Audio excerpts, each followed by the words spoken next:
मोदी 3.0 के पहले बजट में एमएसएमईज को लेकर कई बड़े ऐलान किए गए हैं। आज हम बजट 2024 की खास अनाउंसमेंट्स का एमएसएमईज के प्रमुख हब तिरुपुर और लुधियाना से जायजा लेंगे। रीजन के एमएसएमई लीडर्स के साथ मिलकर हम बजट की बारीकियों को एनालाइज करेंगे। हमें तिरुपुर से ज्वाइन कर रहे हैं Raja M Shanmugam, past president Tiruppur exporters association, non official member board of trade.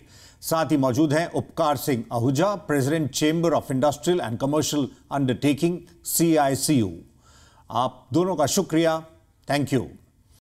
उपकार जी, डिजिटल ट्रांसफॉर्मेशन AI के इस दौर में इंडस्ट्री का यह कहना रहता है कि उन्हें जिस तरह की स्किल की जरूरत है वो मिलने में मुश्किल होती है। बजट 2024 में स्किलिंग पर खास करके जोर दिया गया है।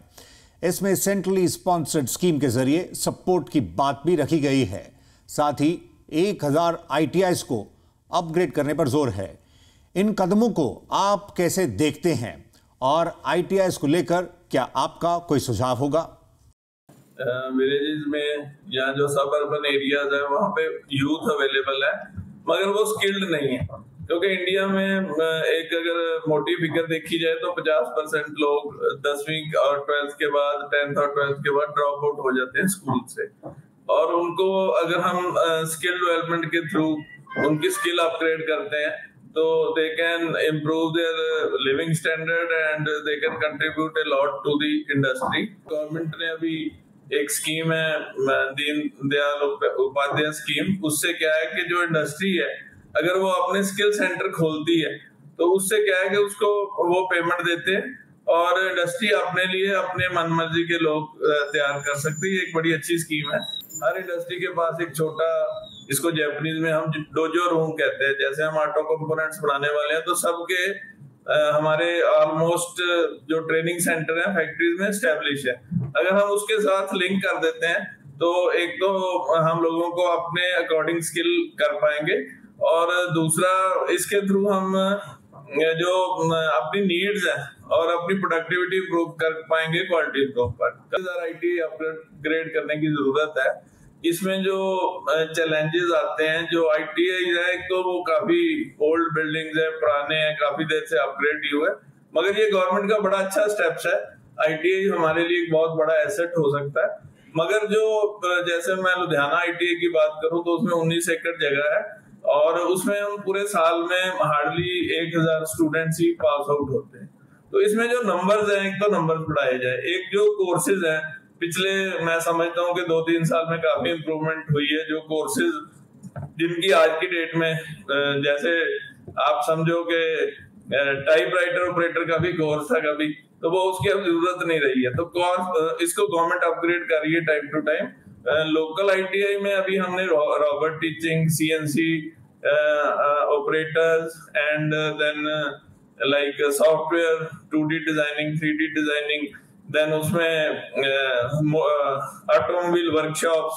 सो इस टाइप के हमने काफी लोकल ITI में और गवर्नमेंट ने हमें फंड भी दिए हैं और काफी इसकी हम इम्प्रूवमेंट कर रहे हैं।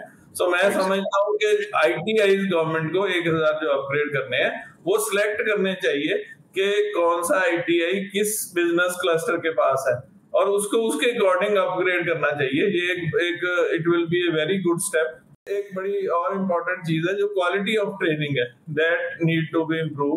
जो वहाँ का जो इकोसिस्टम है, जो टीचिंग स्टाफ है, उनकी एसोसिएशन है और उनके कुछ में भी चैलेंजेस भी होंगे। सो उनको जो वो जो चीजें वर्ल्ड क्लास नहीं है, यहाँ जो मतलब जहाँ हम भारत को देख रहे हैं या जनरल जितनी इंडस्ट्री अपग्रेड हुई है हमारी, उतने ITIs अपग्रेड नहीं हो पाए unfortunately.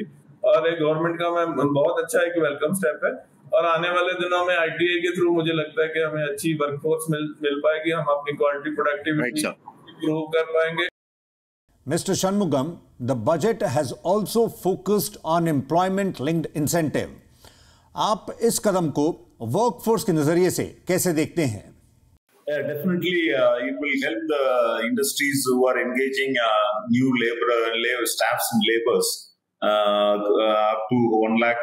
They are going to give 15,000 rupees through EPFO route.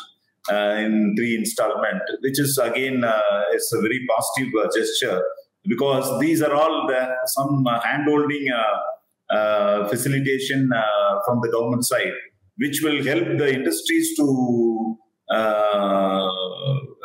in the initial run, it will help the industries to withstand the vagaries, whatever in the bottlenecks in the initial days it has to face.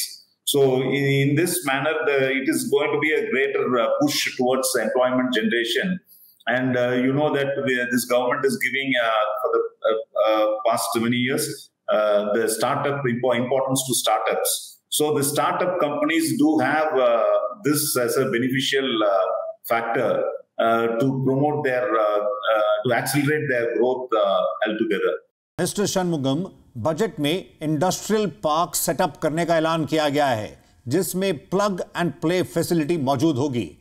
आप domestic industry को globally competitive बनाने के लिए इस ऐलान को कैसे read करते हैं, क्योंकि यहां पर सारी सुविधाएं एंड टू एंड मौजूद होंगी। So the announcement of the plug and play parks in the chosen 100 cities is a very welcomeable step. The reason is that the previous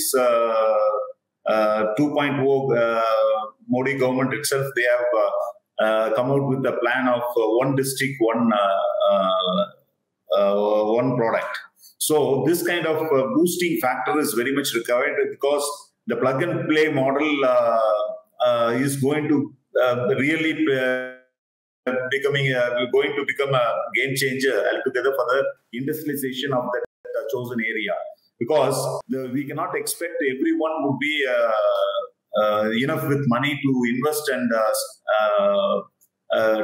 translate their ideation into a commercial one. So here, this kind of the plug and play model will relieve them from the huge capex investment in the initially, and which would help them to stand up on their own by using the facilities whatever the intended the parks are going to provide for them, and definitely that will become a very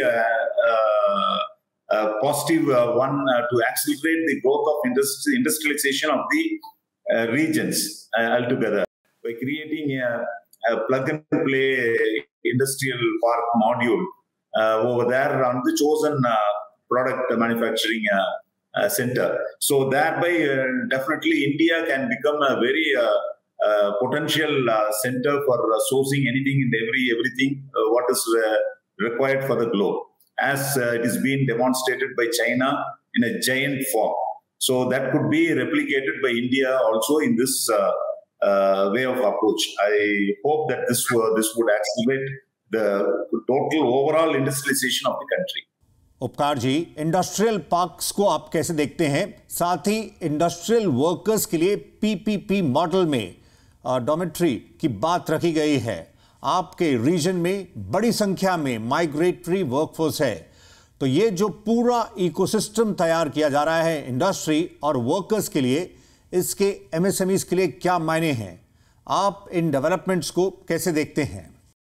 देखिए, ये एक बड़ा important issue है। यहाँ पे जो migratory workers रहते हैं, कुछ कंपनीज ने अपनी डोरमेट्रीज या उसको हम क्वार्टर बोलते हैं रेडी किए हैं, मगर जो मोस्ट ऑफ द वर्कर है, क्योंकि यहाँ पे नंबर ऑफ वर्कर्स बहुत ज्यादा है, वो छोटे छोटे हाउसेज में रहते हैं, उसको आप वेड़ा बोलते हो या क्वार्टर बोलते हो, मगर उनकी जो लिविंग कंडीशन है that is not up to mark.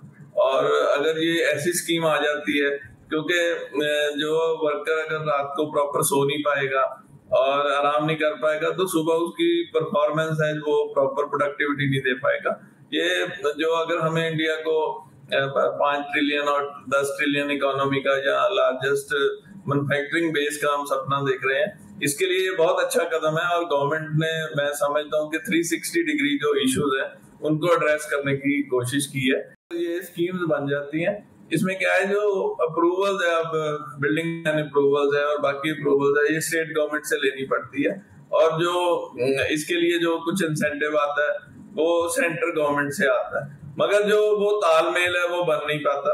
So I think इसका जो स्टैंडर्ड ऑपरेटिंग प्रोसीजर है इसको बनाने का, इसको लेने का, it should be freeze and it should be time bound के इतने दिन में हमें क्लियरेंस देनी है। Play and plug factory industry की बहुत पहले से डिमांड थी। हमारे बहुत से कंपीटिंग कंट्री है, जैसे थाईलैंड है, उसने बहुत साल पहले से प्लग एंड प्ले फैक्ट्रीज का कॉन्सेप्ट लेके आए थे। और ये कैपेसिटी एनहांसमेंट में दो बड़े चैलेंज आते हैं, एक तो गवर्नमेंट क्लियरेंसेज है, दूसरा रेट ऑफ इंटरेस्ट है। Rate of interest equipment buy करने के लिए बहुत ज्यादा है, उसकी ROI नहीं आता। Mr. Shanmugam, the FM has mentioned that there should be a new assessment model for credit assessment of MSMEs, जिसमें external assessment की जगह दूसरे पहलुओं पर जोर दिया जाए। आप डिजिटल डेटा के इस दौर में cash flow based lending model को कैसे देखते हैं? Well, this is a very long-awaited reformation expected from the Finance Ministry, and now it has been announced in this budget because after this Basel norms got implemented, the MSMEs particularly. So we pleaded on behalf of MSME clusters. We pleaded many a time with the Finance Ministry that MSMEs need to be relieved from the clutches of the third-party rating practice. So the respective bank need to do the assessment on a reality basis, and thereby only the bank also would be a beneficiary and the industry also would be a beneficiary. So at last, I think this is a very positive move from the Finance Ministry of understanding the ground realities. उपकार जी, machinery purchase में collateral के पहलू को समझते हुए budget में ऐलान किया गया है, जिसमें क्रेडिट गारंटी स्कीम के तहत टर्म लोन के जरिए बिना कोलैटरल आगे बढ़ा जा सकेगा। इस कदम का इंडस्ट्री पर कैसा इंपैक्ट होगा?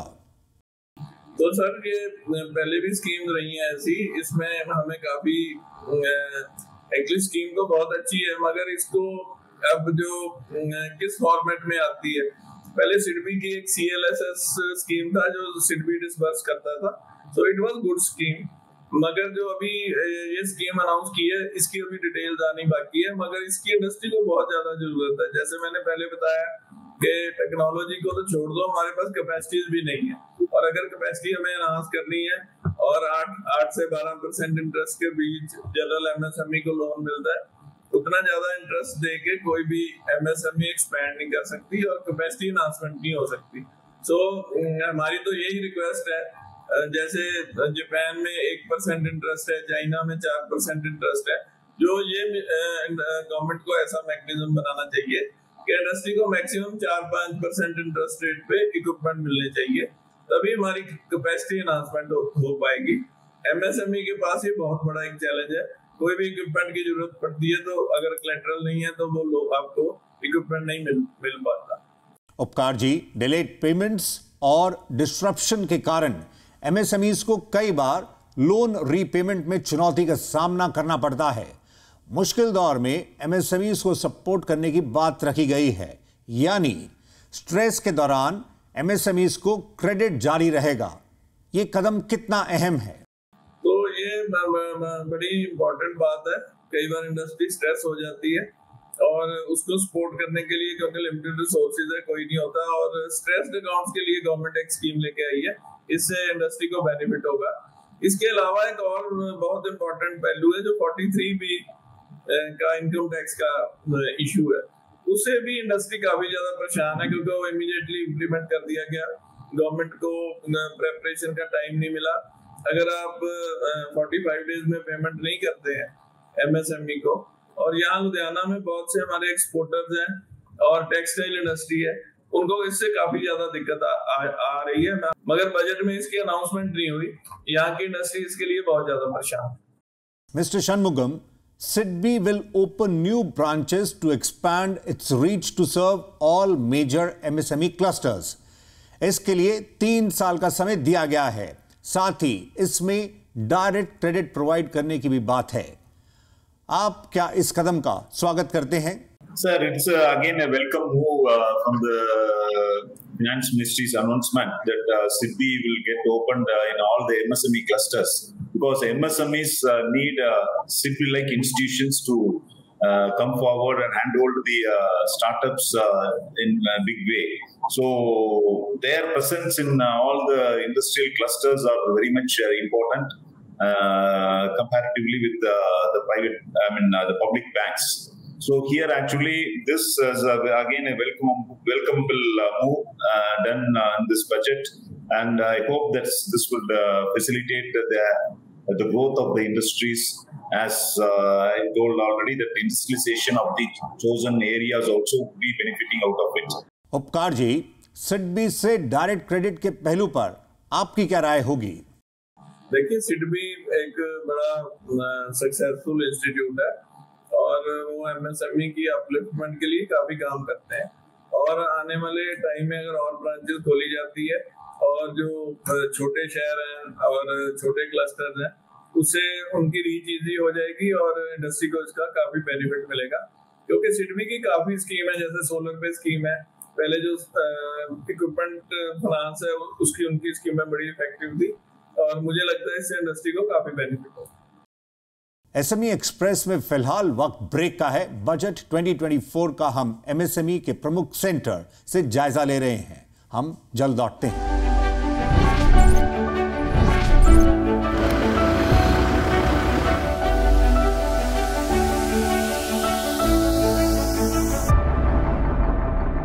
आप देख रहे हैं एसएमई एक्सप्रेस। बजट 2024 पर हम तिरुपुर और लुधियाना के एमएसएमई लीडर्स के साथ बात कर रहे हैं। आइए आगे बढ़ते हैं।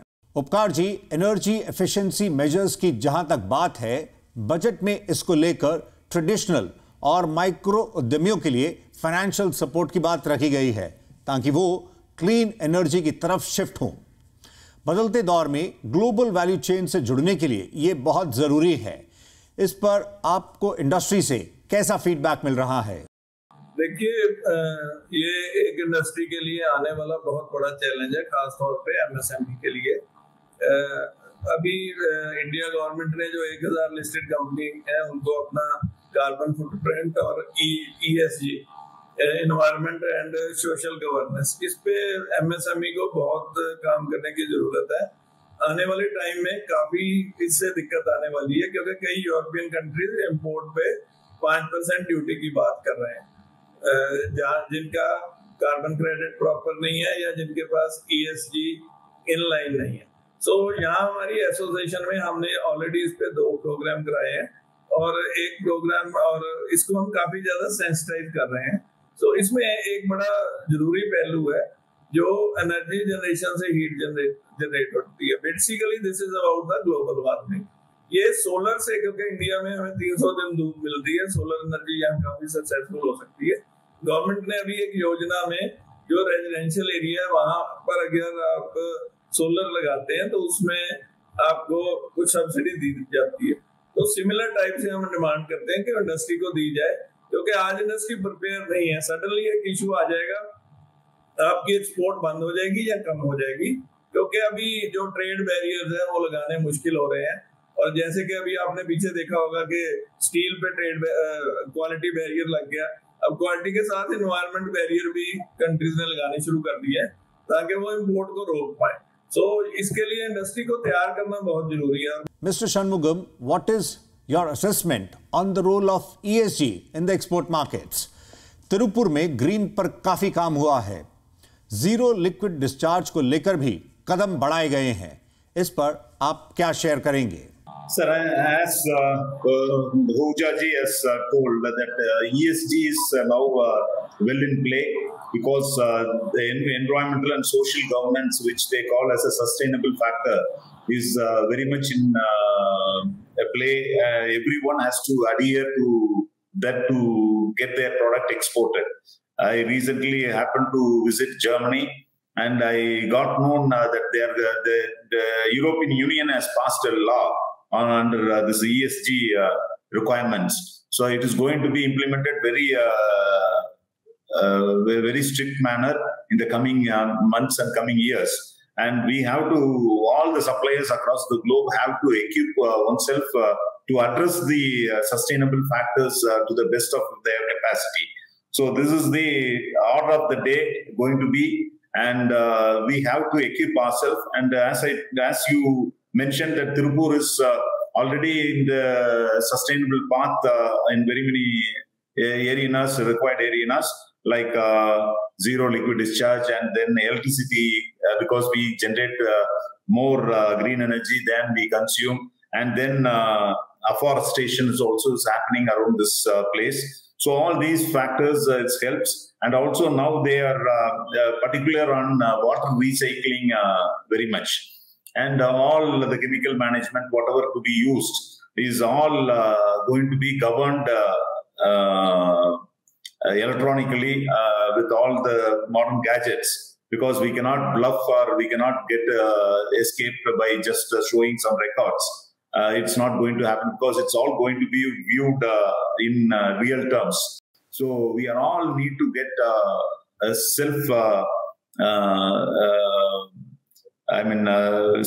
with self-sustainable factors, whatever oneself to act on this line to the best of his capacity. Mister Shanmugam, e commerce export hubs के जरिए उद्यमियों को सपोर्ट करने की बात है। आप लोकल से ग्लोबल चेन में इस ऐलान को कैसे देख रहे हैं? Yes, sir. Actually, it is going to be a very catapulting factor altogether, I would say, because the major bottleneck for the upstarters are in this area only, the logistic and connectivity and networking. So if the government provide a platform as it has visualized, definitely it is going to help the upcomers and startups in very big way to break out the bottleneck, what is intended bottleneck, what it is going to be. So once they have been cleared off with this supportive portal and supportive factors, definitely their innovations and their products would be much appreciated in the global market. So it would be a very easier for anyone to work on this. This principle to get their product globalized altogether. So I hope this is going to be a very a boosting factor for the individuals as well as the startup entrepreneurs. Budget 24 की इस खास पेशकश में इतना ही। Budget में MSMEs को लेकर की गई बड़ी अनाउंसमेंट्स के ग्राउंड पर होने वाले असर को हम समझ रहे थे। तिरुपुर और लुधियाना से हमें ज्वाइन करने के लिए Raja M Shanmugam, past president Tiruppur exporters association, non official member board of trade, और Upkar Singh Ahuja, president chamber of industrial and commercial undertaking CICU, आप दोनों का शुक्रिया। Thank you. फिलहाल अभी के लिए इतना ही। अगले सेशन में मुलाकात होगी नई थीम के साथ। फिलहाल नमस्कार।